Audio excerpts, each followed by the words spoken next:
நம்ம எல்லாருக்கும் ஒரு விஷயத்துல டவுட் கிடையாது. அது எது அப்படின்னா, இந்த மனித பிறவி அப்படிங்கிறது ரொம்ப ரொம்ப அரிதாக கிடைத்த பிறவி அப்படிங்கிறதுல நமக்கு எந்த ஒரு டவுட்டும் நம்மளுக்கு கிடையாது. ஏன்னா, மத்த பிறவிகளை எல்லாம் பார்க்கும் பொழுதே நமக்கு தெரியறது, அங்கெல்லாம் வந்து எத்தன குறைபாடுகள் இருக்கு. அந்த என்ஜாய்மென்ட் அப்படிங்கிறது மனித பிறவிக்கு இருக்கிற மாதிரி மற்ற பிறவிகளுக்கு முழுமையாக இல்ல அப்படிங்கிறது மேம்போக்காக பார்க்கும் பொழுதே நமக்கு தெரியுது. ஓரறிவு முதல் 5 அறிவு உள்ள உயிரினங்கள் வரைக்கும் ஏதோ வாழறது அப்படிங்கிறது. வாழறதுன்னா சாப்பிடுறது, தூங்குறது, இனப்பெருக்கம் பண்றது. இதுதான் அந்த மற்ற உயிரினங்கள்ல ஒரு காமன் விஷயமாக எல்லாருக்கும் மனிதனுக்கும் சேர்த்து இந்த விஷயங்கள் எல்லாம் காமனா இருக்கு. ஆகார நித்ரா பய மைதுனஞ்ச சாமான்யமேத பசுபிர் நராணாம் அப்படின்னு ஒரு ஸ்லோகத்துல சொல்றது. சாமான்யம் அப்படின்னா இட் இஸ் ஈக்குவல். எதுல அப்படின்னா பசு, நர. இது ரெண்டுலையுமே நரன்னு சொன்னா மனிதன், பசுன்னு சொன்னா மற்ற உயிரினம். இந்த மற்ற உயிரினங்களுக்கும் மனிதனுக்கும் இருக்கக்கூடிய ஒற்றுமை என்பது என்ன அப்படின்னு கேட்டா ஆகாரம், சாப்பாடு, நித்ரா, தூக்கம், பயம், தனக்கு யாராவது ஒரு கஷ்டம் கொடுத்துருவாங்களோ அப்படின்னு உயிருக்கான பயம். அந்த பயம், மைதுனம். மைதுனம்னா இனப்பெருக்கத்திற்கான இச்சை. இது மட்டும் வந்து எல்லாருக்கும் காமனா இருக்கு. ஆனா புத்திர்ஹி தேஷாம் அதிகோ விசேஷக. இந்த நரன் இருக்கானே, மனிதன் இருக்கானே, அவனுக்கு என்ன அதிகமா ஒரு விஷயத்த குடுத்திருக்காரு, ஒரு ஃபேக்கல்டி குடுத்திருக்காரு பகவான் அப்படின்னு சொன்னா, அதுதான் புத்தி அப்படின்னு இந்த ஸ்லோகம் சொல்றது. அதோட இது பண்ணல. கடைசியா சொல்றது, புத்தியா விஹீனக பசுபி சமானக. ஒருத்தனுக்கு புத்தி இல்ல அப்படின்னு சொன்னா, அது புத்தி மங்கி போச்சு அப்படின்னு சொன்னா, அவன் வந்து நரன் அப்படிங்கிற ஸ்டேட்டஸ் அவனுக்கு கிடையாது. அவன் இந்த விலங்கு, பசுன்னா விலங்கு இல்லையா? விலங்குங்கிற ஸ்டேட்டஸ்க்கு அவன் வந்துருவான். சோ மேன்ல இருந்து அவன் அனிமல் ஆயிடும். எப்போன்னா புத்தி அவனுக்கு சரியில்லை. இப்ப இந்த புத்தி அப்படிங்கிற இடத்துலதான் நம்ம நினைச்சு கொண்டிருக்கோம்.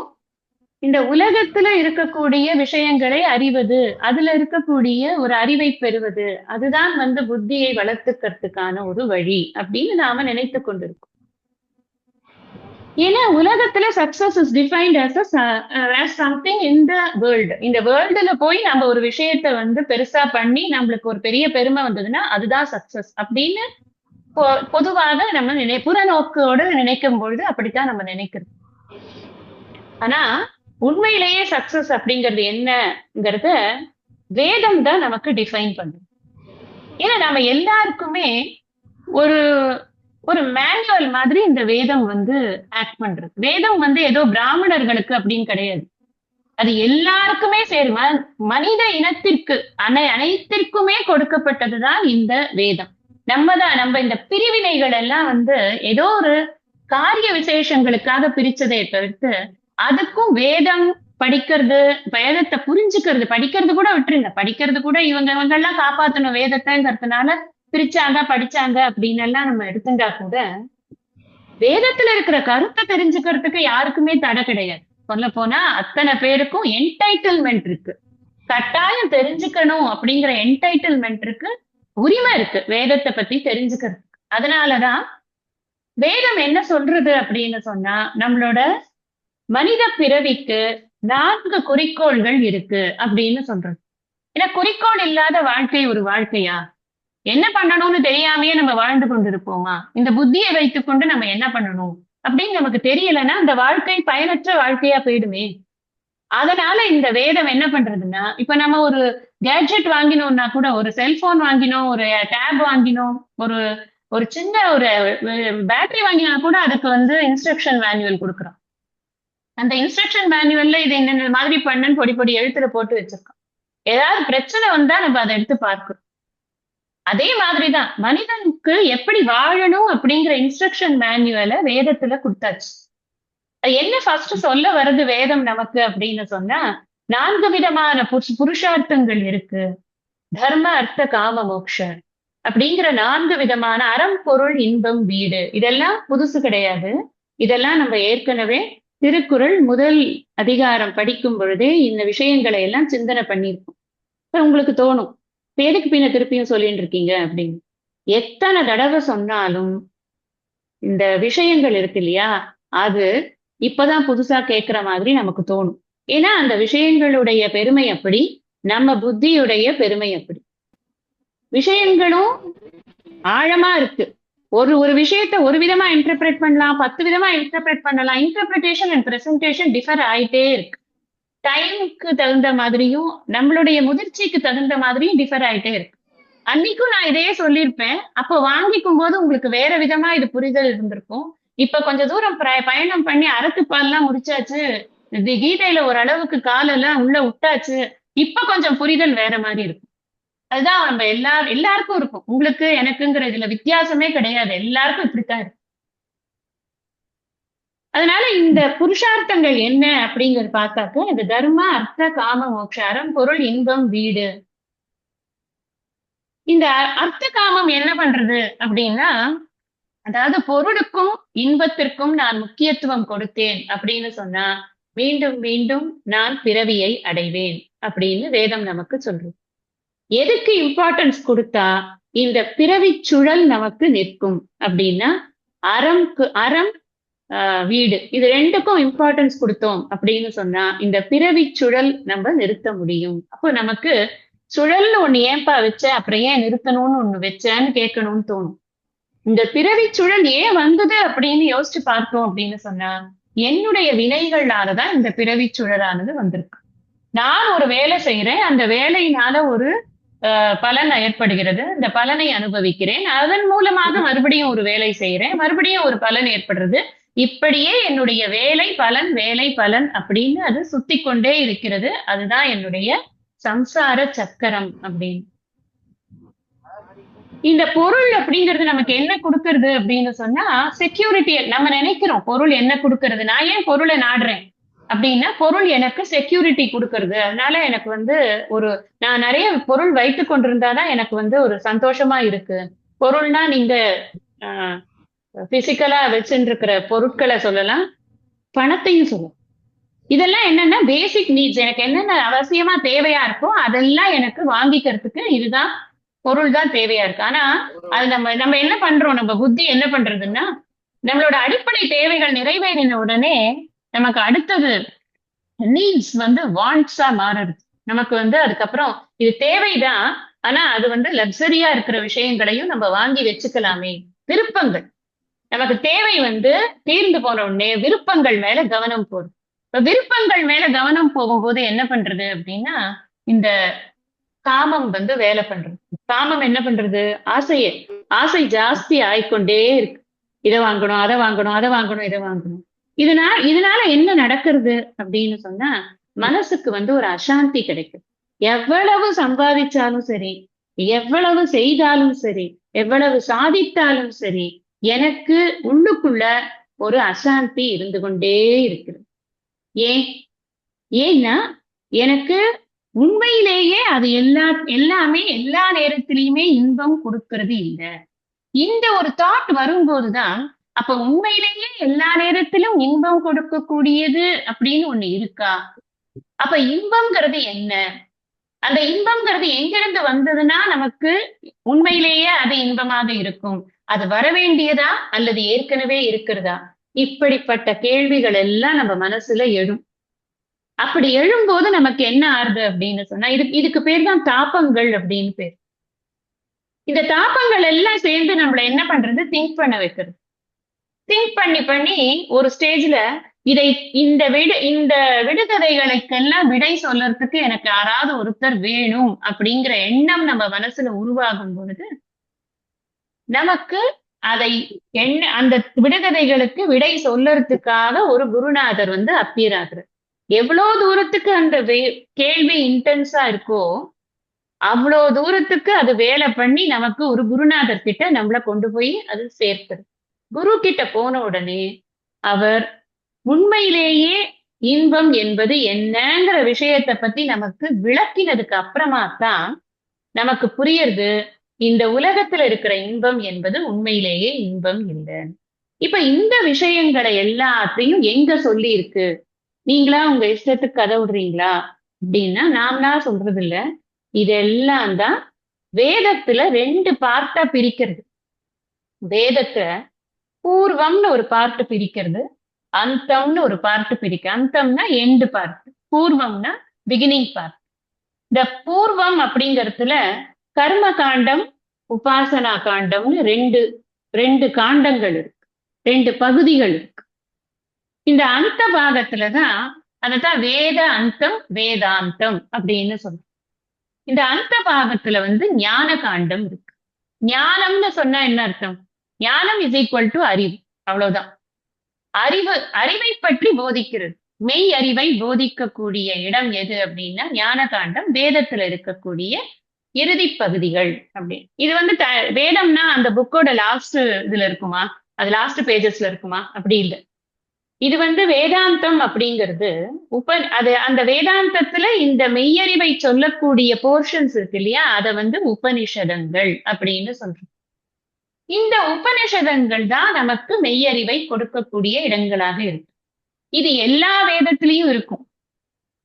ரிக்வேதத்திலையும் இருக்கும், யஜுர்வேதத்திலையும் இருக்கும், சாமவேதத்திலையும் இருக்கும், அதர்வண வேதத்திலையும் இருக்கும். ஒவ்வொரு வேதத்திலையும் ஒவ்வொரு உபனிஷத் இருக்கும், 2-3 உபனிஷத் கூட இருக்கும். அப்படி இந்த உபனிஷத்துல இருக்கக்கூடிய கருத்துகள் என்ன அப்படின்னு கேட்டா, நம்முடைய உண்மை ஸ்வரூபம் என்ன, ஏன் எனக்கு இந்த துக்கம்ங்கிறது ஏற்படுறது, எனக்கு இந்த உலகம் இருக்கா இல்லையா, இருக்கிற மாதிரி தெரியறது, ஆனா ஆராய்ச்சி பண்ணா காணுமே, ஒரு பொருளையுமே நான் ஆராய்ச்சி பண்ணும்போது அது மாறிக்கொண்டு இருக்கிறதாக எனக்கு தெரியறதே அப்படிங்கிற கேள்விகளுக்கெல்லாம் விடை எங்க இருக்குன்னா அந்த உபனிஷத்துல இருக்கக்கூடிய கருத்துகள்ல தான் அந்த விடையானது உட்கார்ந்துருக்கு. அப்போ இப்ப நம்ம இந்த கர்ம காண்டம் அப்படின்னு எடுத்துக்கொண்டோம்னா ஒரு பூஜை பண்றோம், அதெல்லாம் அங்கதான் சொல்லியிருக்கு. பூஜை, யாகம், யஜ்யம், உபாசனைகள், ஆராதனைகள், இதெல்லாம் அங்கதான் சொல்லியிருக்கு. இப்ப அதுல இப்ப நம்ம உதாரணத்துக்கு வீட்டுல ஒரு பூஜை வைக்கிறோம்னு வச்சுக்கோங்களேன். சில பேர் வீட்டுல நீங்களே புஸ்தகம் வச்சுட்டு பண்ணுவீங்க, சில பேர் வீட்டுல அந்த பூஜை பண்றதுக்குன்னு ஒருத்தர் இருப்பாரு, அவரை கூப்பிடுவீங்க, அவர் பண்ணுவாரு, நீங்க ஒரு ஓரமா உட்கார்ந்துருப்பீங்க, அவர் எல்லாம் முடிச்சுட்டு இந்தாங்க தீபாராதனைன்னு கொடுப்பாரு, நீங்க வாங்கிப்பீங்க. சோ எல்லாம் அவர் சொல்லுவாரு, நீங்க சொல்ல மாட்டீங்க. சில பேர் அவரும் சொல்லுவாரு, நம்மளும் சொல்லுவோம். இப்படி ஏதோ ஒரு ஃபார்மேட்ல நீங்க எல்லாருமே அவங்களுடைய நிலைமையில பூஜைகள் பண்ணித்தான் இருப்பீங்க. அந்த பூஜைகள்ல சில வார்த்தைகள் உபயோகப்படுத்துவோம்.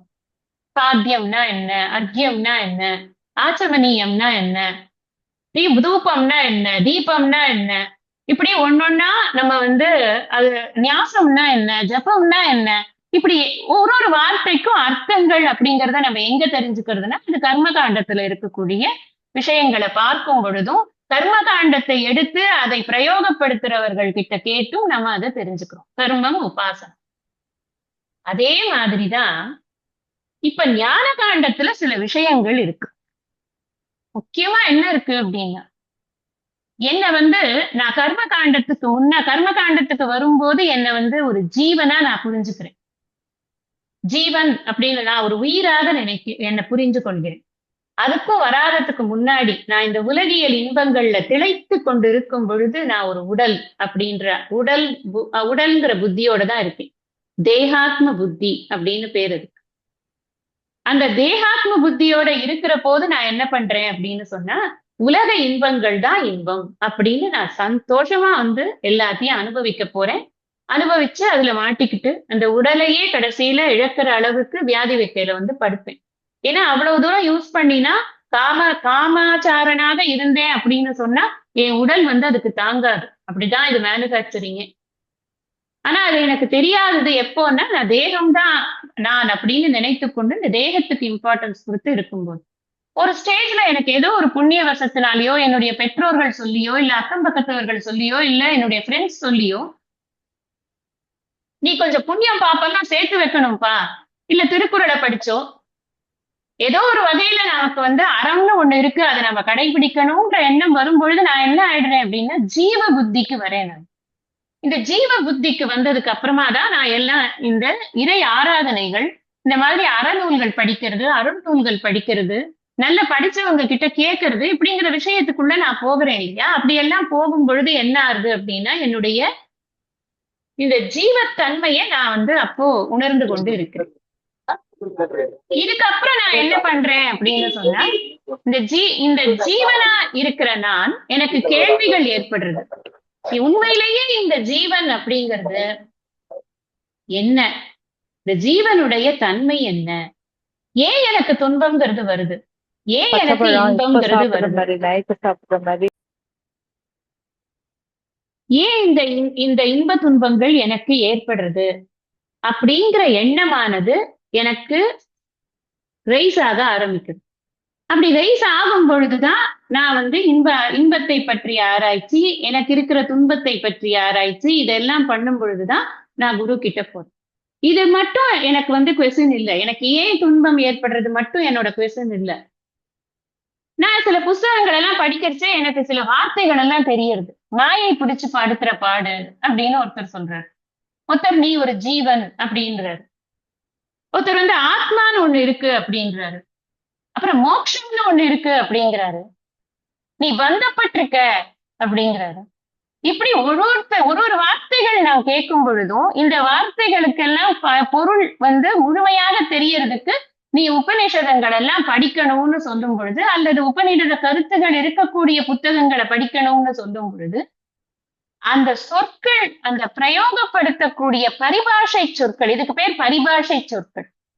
ஜீவன்னா என்ன, மாயைனா என்ன, ஆத்மானா என்ன, அனாத்மானா என்ன, பஞ்சபூதங்கள்னா என்ன, பஞ்சீகரணம்னா என்ன, ஸ்தூல பஞ்சபூதம்னா என்ன, சூக்ஷ்ம பஞ்சபூதம்னா என்ன, இப்படி நிறைய விஷயங்கள் இதுக்குள்ள இருக்கு. அதையெல்லாம் நாம தெரிஞ்சுக்கணுங்கிற போது அந்த உபநிஷத்தை எடுத்துட்டோம் அப்படின்னாலோ, இல்ல உபநிஷத்தை சார்ந்த புத்தகங்கள் இருக்குன்னாலோ, அதுல வெறும் பஞ்சீகரணம் செய்யப்பட்டது அப்படின்னு மட்டும் கொடுத்துருந்தா நீங்க பஞ்சீகரணம்ங்கிறத எங்க தெரிஞ்சுக்கிறது? அதுக்கு ஒரு புத்தகம் வேணும் இல்லையா? அந்த புத்தகம் தான் இப்ப நாம படிக்க போற தத்துவபோதம் அப்படிங்கிற புத்தகம். இந்த தத்துவபோதம் அப்படிங்கிற புத்தகம் நமக்கு என்ன விதத்துல பிரயோஜனப்படும் அப்படின்னு சொன்னா, இந்த வேதாந்தத்தை புரிந்து கொள்வதற்கான பரிபாஷை சொற்கள் எல்லாத்துக்கும் இதுல அர்த்தங்கள் கொடுக்கப்படுகிறது. அதை நாம விளக்கமாக புரிந்து கொண்டோம் அப்படின்னு சொன்னா, அப்போ நமக்கு நாம வேதாந்தத்தை படித்து மெய்யறிவை பெறுவது அப்படிங்கிறது சுலபமாயிடும். ஓரளவுக்கு நான் கீதையில அந்தந்த இடங்கள் வரும் பொழுது சில சொற்களுக்கான பொருளை கொஞ்சம் விஸ்தரிச்சு சொல்லி இருக்கிற போது உங்களுக்கு ஓரளவுக்கு அதனுடைய பரிச்சயங்கள் இருக்கலாம். ஆனா நான் என்ன நினைக்கிறேன் அப்படின்னு சொன்னா, அது மட்டுமே பத்தாது. ஏன் இதுக்குன்னே ஒரு டெக்ஸ்ட் இருக்கும் பொழுது இந்த டெக்ஸ்ட முழுமையா படிச்சுட்டோம் அப்படின்னு சொன்னா எனக்கும் திருப்தி, உங்களுக்கும் இந்த விஷயங்கள் நன்றாக தெரிந்து கொண்டு நாம ஃபர்தரா வேதாந்த ஸ்டடி, சீரியஸ் வேதாந்த ஸ்டடி பண்ணும்போது அது கொஞ்சம் யூஸ்ஃபுல்லா இருக்கும் அப்படிங்கிறது தான் என்னுடைய எண்ணமா இருந்தது. அதனாலதான் இந்த கைவல்ய நவநீதம் தான் ஆரம்பிக்கணும்னு நினைச்சேன்.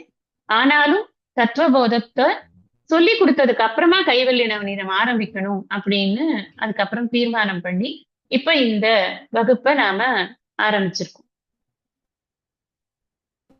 இந்த ஜீவன் பந்தத்திலிருந்து விடுதலை பெறணும். வீடு அப்படின்னா விடுவது வீடு அப்படின்னு சொல்லப்பட்டிருக்கு. முன்னாடியே சொல்லியிருக்கேன், உங்களுக்கு திருக்குறள் வகுப்பிலேயே சொல்லியிருக்கேன். படுவது பாடு, விடுவது வீடு.